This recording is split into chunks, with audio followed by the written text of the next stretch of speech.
guys, so I'm videotaping on my phone today because I don't have my camera with me. But I have my friend Kelsey here and her sister Rihanna, and we are going to make Gaara's gourd. So what we bought, it was pretty much like $10 around at Walmart, and we bought a ball that size and a ball that size. Okay, so it's going to be the bottom of the gourd, it's going to be the top of the gourd. And then we bought this pool noodle that's going to go in between it so that we can paper mache it all together. And then we bought glue to paper mache it, and we will show you the process. So let's get started, yay! Okay, so we cut the pool noodle in half, and we just stuck it around, and now what we're going to do is take this masking tape and tape it all around so that it stays in place, and that'll hold the two gourds together. And it doesn't really matter if you can see the pool noodle because it's going to be covered with all that fabric anyway. So we finished taping it, and the pool noodle's in there, and we just wanted to make sure that all of the, like there were no bulges or anything in it.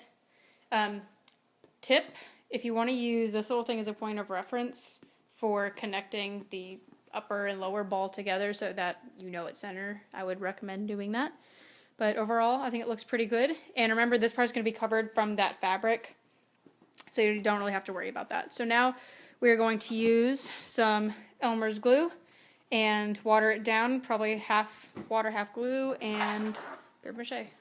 Kelsey and Brianna are now ripping newspaper, and I just made our little mixture of half Elmer's glue and mostly water. And then we're just going to paper mache this whole thing. And we're probably going to do that twice. Yep. Okay, so this is what it looks like with the first layer of paper mache. You want to try your very hardest to get out every little bump so that when you paint it, it doesn't show. But we're probably going to do one more paper mache of this, and then we're going to paint it. So first we got to let this dry. So we'll get back to this tomorrow.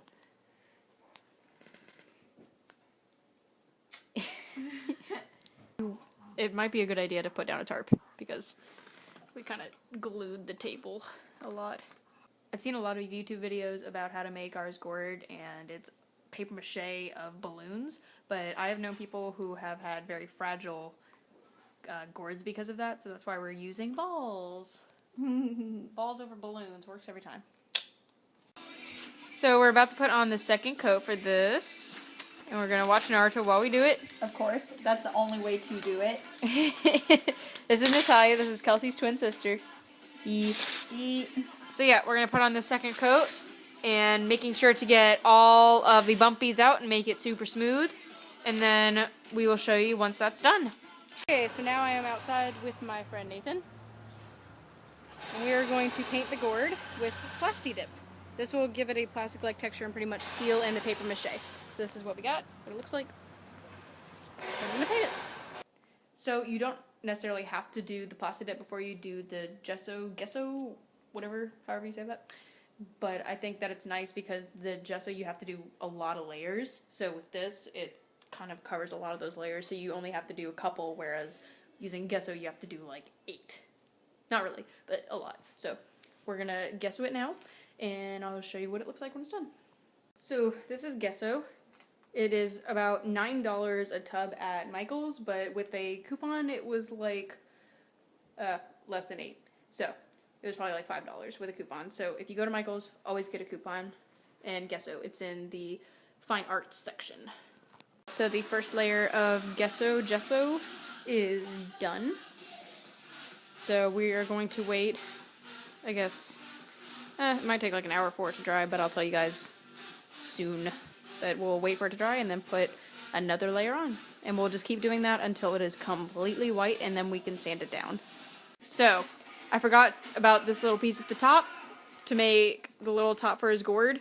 So basically I just took a piece of newspaper, a really long piece of newspaper, rolled it up, made a circle, and taped all around it.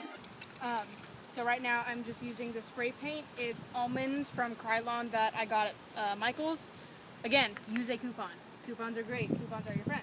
So I'm just finishing off spray painting this.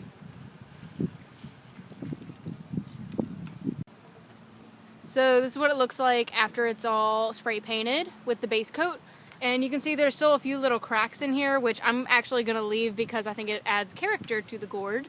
And from far away, honestly, it doesn't really matter, and that's on the bottom.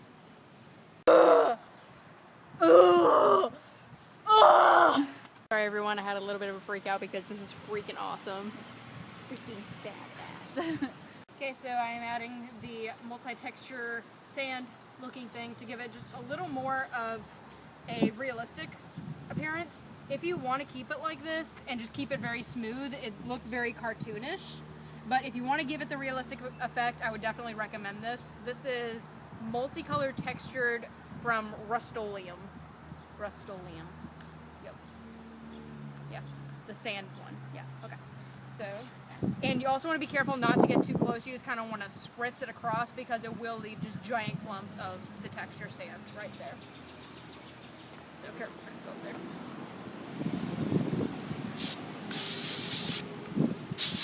So you just quickly kind of want to go over it like that. Yeah, you can definitely see it in that. Yeah.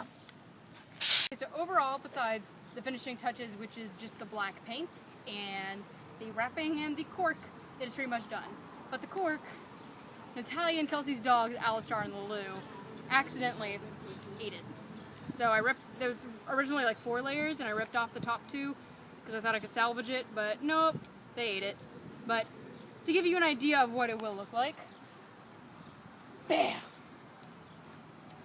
Oh!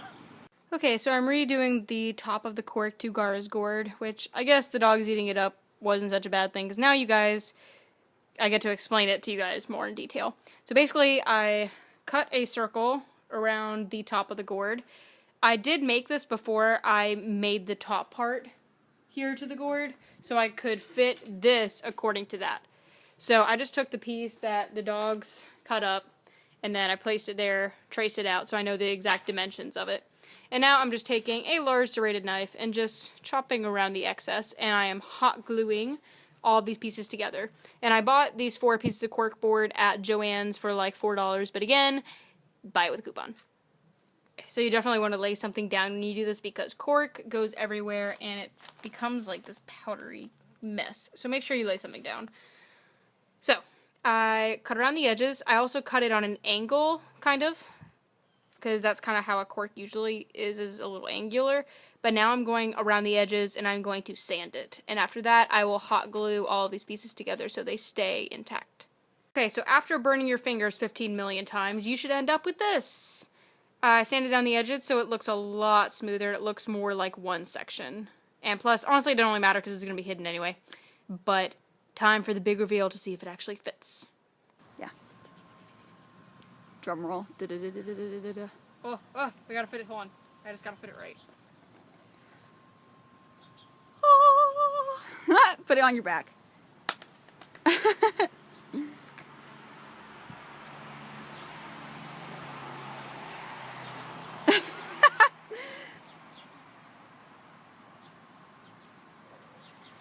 Oh shit. It looks so cool. I'm beginning to put the labels that he has on the gourd. The way my references show it is that he has one up high and then one a little lower on the opposite side. And the same goes for the bottom. There's going to be one upper one and then one lower one on the opposite side. So right now what I've done is just taking masking tape and kind of outlined what that's going to look like.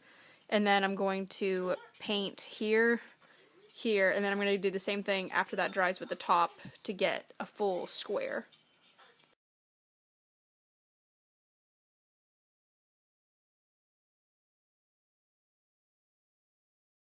Okay, so when I did the lines on this, they kind of came out a little bit bumpy. You can see that. Yeah.